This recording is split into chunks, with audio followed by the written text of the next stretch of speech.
The Steelers up 10-0. 2 minutes left in the third. Steelers leading 13-10. Hodges getting the low snap. Finds Johnson in the corner of the end zone for the touchdown. Nice job by Hodges there to recover the ball. 20-10 your score. 40 seconds to go now. Cards trailing 23-17. 4th and 17. Kyler Murray scrambling. TJ Watt chasing him down. Murray's going to throw it up, though. And Joe Hayden is going to end it. The Steelers coming up with the victory 23-17. We are waiting to hear from Mike Tomlin as soon as he hits the podium.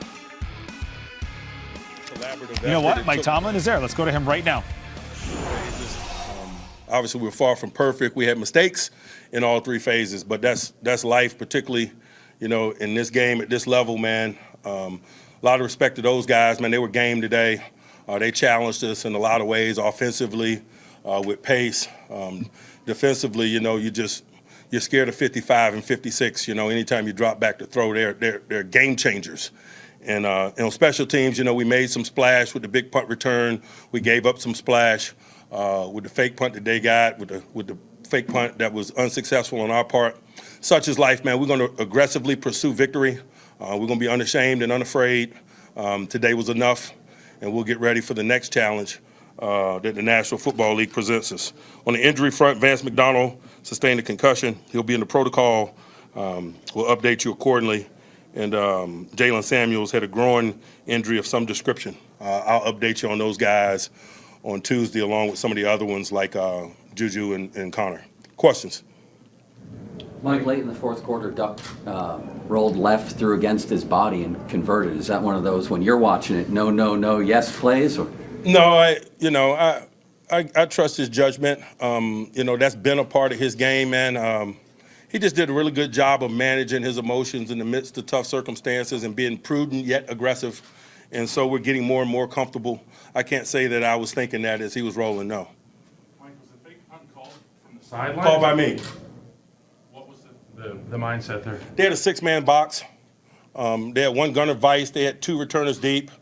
We had decent numbers. We worked it during the week, but they executed better than we did. Kudos to them. Can Jordan still abort that if he doesn't see something? Jordan doesn't have latitude. I make the decisions, and I assume the responsibility. Mike, on the opening drive, you used all 4 running backs. Was that by design, or was that just the way things were working out? It's just the way we're constructed right now, man. We got all hands on deck, and we're getting to know K. White and some of the things he's capable of doing, and we got a decent mix right now. Those guys complementing each other, and so we're going to stay in this mode, until we're back at full strength. Was part of it having Duck tuck it and run, or did he do that on his own when he got pressured? The running that Duck did. There were no design runs by the quarterback position. Joe Hayden, do you regard him as sort of a leader on your defense? 2 huge plays. He's just a quality, low maintenance, high production veteran player. And Steve as well. Obviously, Joe made the splash today, so he deserves the recognition. But I can't say enough about both of those low maintenance, high production veteran corners that provide a nice high floor for us in terms of performance. Anyone else? Had kind of a tough game last week. Made a lot of big plays for you in this game. Can you talk about his? He's a rookie. Days like today are days that we like. Last week we don't. We'll see what next week holds. It's important not only him, but all of those guys be ascending guys here in the month of December. And we've been thoughtful about that in terms of their exposure. In September, we didn't play them a lot of snaps. We've managed the growth of guys like Deontay and Benny Snell and Devin Bush because we want them to be guys on the rise down the stretch and not guys that are dying on the vine. So all of those guys have an opportunity to be on the rise, and maybe today was an illustration of that in his case, but we'll see.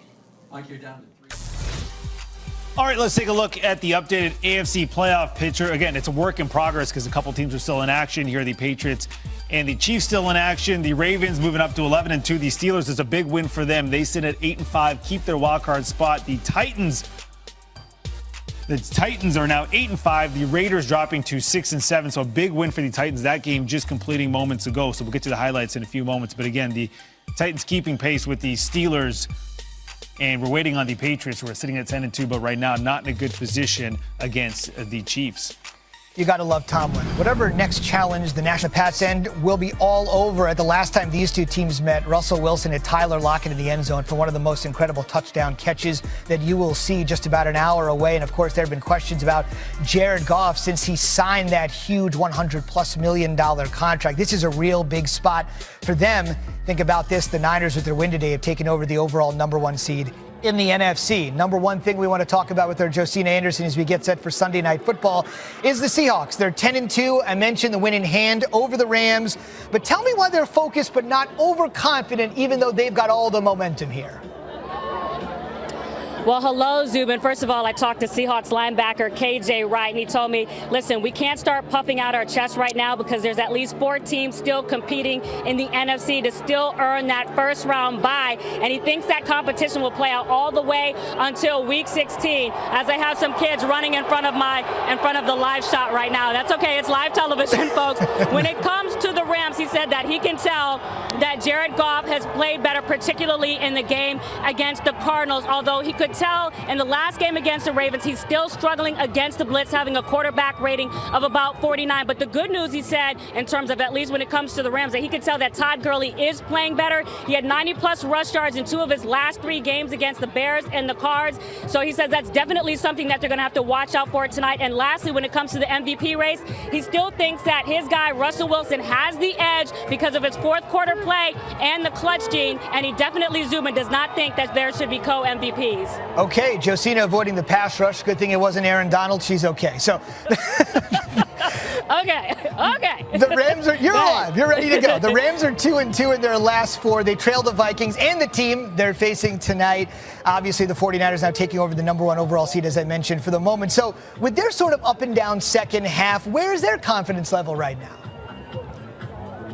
Well, it's interesting because I did talk to the Rams, and they are getting their confidence actually from the recent play of Jared Goff. Specifically, I talked to Rams quarterbacks coach Shane Waldron, who feels like Goff made positive strides in that 34-7 win against the Arizona Cardinals. He said, first of all, he was able to have his highest completion percentage and quarterback rating in that game. They scored 2 touchdowns after not being able to score the last 3 weeks. And over that last 3 weeks, they made a concerted effort to get back to fundamentals, making sure that he has 2 hands around the ball, eyes downfield when he's leaving the pocket. Specifically, when it comes to the Seahawks, they looked at the last game, Week 5, which they did lose, and all of their matchups against the Seahawks, and realized that they can find a window where Jared Goff can better anticipate Pete Carroll's defense. So Shane Waldron said, lastly, Zubin, it's just about him stacking reps against Pete Carroll's defense and making sure he knows that an individual play can play out in a million different ways and not making the same mistake twice. And they feel like they really prepared for that tonight. So we'll see how it plays out in prime time.